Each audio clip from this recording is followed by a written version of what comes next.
confusion towards um, forms of theism that Christianity falls under, and maybe we can have that discussion. Forms of theism?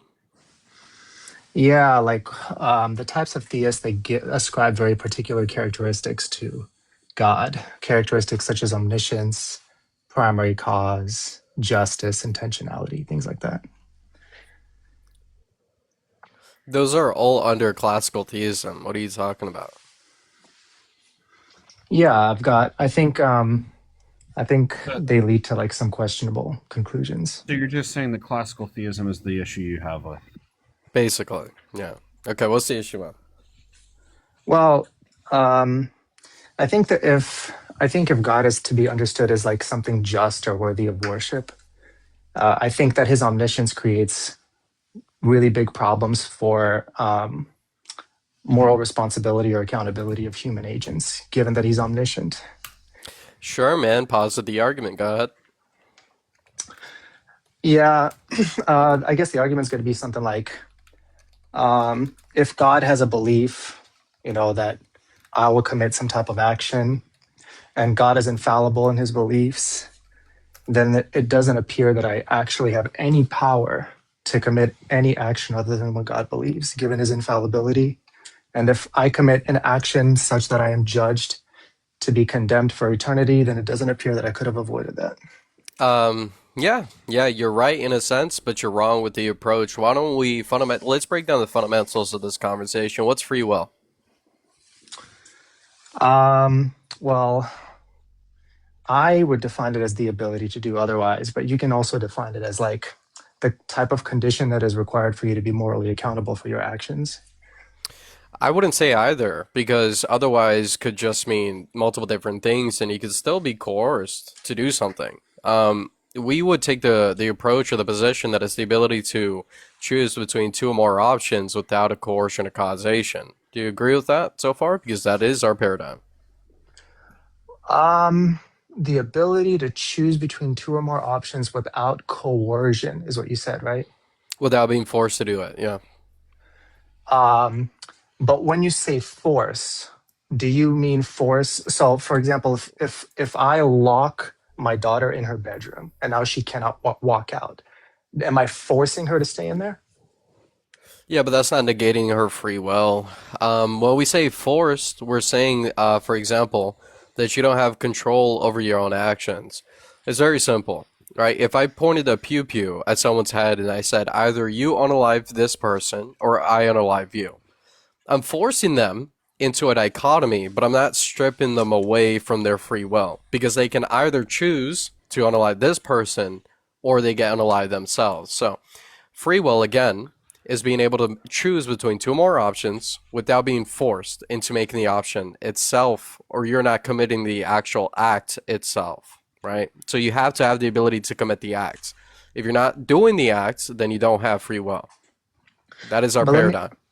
okay, I understand. But let me ask you this. When you say you have to have the ability to commit an alternative act, does that presuppose, like, do you mean that in just like a counterfactual sense or a real sense? Yeah, I don't know what you mean when you say counterfactual or a real sense. Yeah, the example of a counterfactual sense would be like, had I chosen differently, I would have committed a different act. And a real sense would be like, there exists like some ontologically framing timeline where I have such control condition that I can choose alternative possibilities in this ontologically framing They timeline. are literally the same. What the hell? That's that you No, literally give the same definition. how did I give the same definition? Yeah, because you're literally saying a counterfactual is that there is an ability to do otherwise, and a real sense is that there must be a condition in which you can do otherwise. It's the same thing. Okay, maybe let me rephrase it. I think I might have not used the right words. The counterfactual one would be saying, had I chosen something else, like if I was to try to do another action, I would succeed. Whereas Yeah, the they're other they're one, both real. but the problem is that doesn't God's okay, let's go this way. Would you agree with me that in all understanding of God, God is an antecedent to us? Yeah, like when we're talking about God's foreknowledge, even if he knew that you were going to pick up a water bottle, doesn't negate that you had the ability to not pick up the water bottle in the first place. I I understand what you are saying. My problem is that the foreknowledge appears to ontologically close all alternative possibilities. No, it doesn't. Can you prove that foreknowledge equals causation? It doesn't have to equal causation. Well, it also depends on how you What? define causation. Whoa. Are you sure that's the foundation of your argument? How is it the foundation of my argument? Right, because just because God knows something, it doesn't negate free will. The only way that that can possibly negate free will is that if he's causing you to do the actions themselves. If we're constrained in time, that is not negation of free will. If you're forced into a dichotomy, that's not a negation of free will. The only possibility of a negation of free will is going to be you not committing the act itself, but God committing the act for you. I've already So are you explained this saying earlier. so are you saying God's knowledge of my action is because I commit the action? Yeah. What do you mean? But that's like that I can turn that into you do affirming the consequent. You understand that, right? Try it. Go ahead. Okay, so there's two ways to frame the proposition, right? If God knows I will do P, then I will do P. I will do P, therefore God knows I will do P.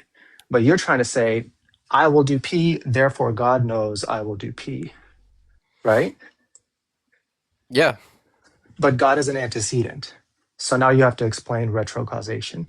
How does the consequent affect the antecedent? Yeah, I don't know what you mean by that. Disambiguate. Okay, you understand what retrocausation is? No, disambiguate. That's when what you perceive to be the effect causes the cause. You think our actions causes his foreknowledge? That's what you just told me earlier. He knows what I will do because I will do it. Yeah, that's not affecting his foreknowledge. His foreknowledge is this, right? He understands the actions that we're gonna commit. That doesn't mean that because we commit those actions, now we're affecting his foreknowledge. I don't know how you just did that. I laid it out for you in like consequent, like P therefore Q, Q therefore P. Like I don't understand. Is this the first time you're hearing of retrocausation? Yeah, it has nothing to do with the conversation if I've heard of it or not, because I'm understanding what you're putting down. I'm picking it up. Now, in terms of the conversation, God has foreknowledge of what we're going to do. I've laid out the foundation as to what negates for free will in the first place. It's going to be the causation or the symmetry breaker between primary act and a secondary act. If God commits both primary and secondary acts, and therefore there is no free will. But the possibility of a secondary act is going to be allowance for the free will to take place in the first place. You have yet to present to me how God commits the primary and secondary acts just due to foreknowledge alone, and that's what I'm waiting for. But that's not my argument. Okay, because God knows something, how does this negate free will? Because God is the antecedent. You already agreed with that. Okay, this is not giving me anything. It's what do you okay. Do you agree with the statement God knows what I will do because I will do it? Yes. Okay, so counterfactually, if I was to do something else, I would make God know something else. No, because you can't do anything else. That's the action that you're going to commit inevitably. I'll give an example of this. If, for example, you ate a pizza yesterday, can you change the fact that you ate a pizza yesterday? No, but you're talking about an Okay, hold on. antecedent right now. Hold on. Yeah, I know. I'm giving an example. Does that mean that you don't have free will because you can't change the action that you committed yesterday? No, but that has nothing to do with our Okay, conversation. I'll give you yes it does because I'm trying to give it an analogy. I'll give you the other way around. Now, tomorrow you're inevitably going to eat a pizza, right? You're not going to not eat a pizza because the actions that you're going to choose are going to lead you to eating that piece of pizza. Does that mean that you don't have free will? Yeah, you just described my free will in a dispositional definition that my actions are going to necessitate some type of reaction. So was there a control condition Yeah, there? you're the one who's committing the action. Okay. So in the same definition, like uh if a bridge breaks, is it to be blamed for being brittle? Yeah, I don't know. I don't know. You're not the Riddler, bro. Are you gonna answer the question or not? Well, what is your question exactly? Okay, so what? Why not? Okay, so you don't even know what you're answering or responding to? I asked, because you cannot change the action that you're inevitably going to do tomorrow because you chose to do it, does that mean that you don't have free will? Yeah, I think free will requires alternative possibilities. Holy shit. Oh my goodness. Okay, alternative possibilities doesn't negate free will. What the hell? You obviously do have alternative possibilities either which way. It could have been that you ate a pizza, a burger instead. It could have been that you ate nothing at all, right? Those are alternative possibilities. That doesn't negate free will because you inevitably chose to eat something. Negating free will is this. I gave you the foundation of what our paradigm is. Free will is the ability to choose between two or more options, which is affirming alternative possibilities already within the definition, without a coercion of causation. You have to have the ability of that secondary act. If you're not the one committing the secondary acts, then therefore you don't have free will. So I'm asking you to prove, because I already gave you alternative possibilities within the definition, that God's foreknowledge equates to you or him causing you to do something.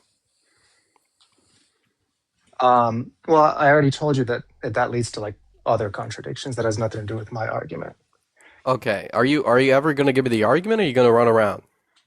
Well, the argument is there are no alternative possibilities. There ontologically, there's only one set of events in the What? future. What? You have a closed If you future. no, hold on, pause. If you're inevitably going to eat a pizza tomorrow, are there any alternative possibilities?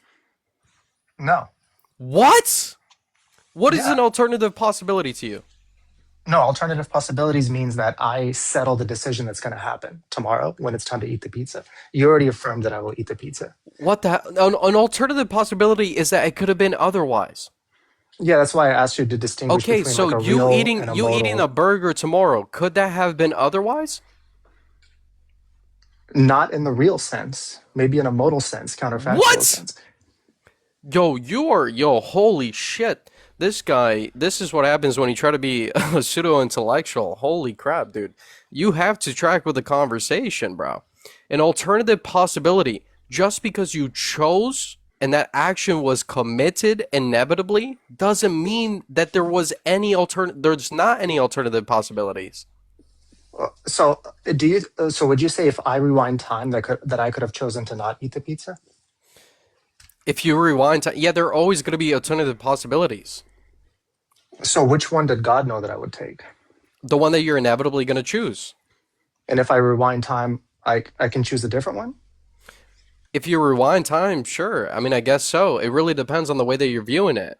Because How do the I? way that we view it is that since God is the antecedent, his foreknowledge is infallible, right? Even if that were a possibility, you're going to be choosing this thing. Or if you choose something else, it's only going to be one alternative possibility in the sense that you're committing the action. That doesn't mean alternative possibilities don't exist at all. Well, no. My Either which problem way, is I'll the let you round it up real quick because I have to move on to another guest. Chat wants me to go on to another one. Sure, no problem. I guess my entire issue is that in the way that you defined it, if I rewind time and I can choose something different, then it follows that my actions have retrocausation in affecting God's beliefs. And I don't think any theist wants to commit themselves to that. All right, buddy. Appreciate you. Holy tracking error. Not gonna lie. I'll bring Tulis up real quick. We can bring somebody else up. Yo, guys, if you're not a Christian, request up, or if you're a Christian with questions, request up. I'm not taking Yo, any what's other good? guests. Yo, what's up, man? How you doing? What's good, man? I just joined. You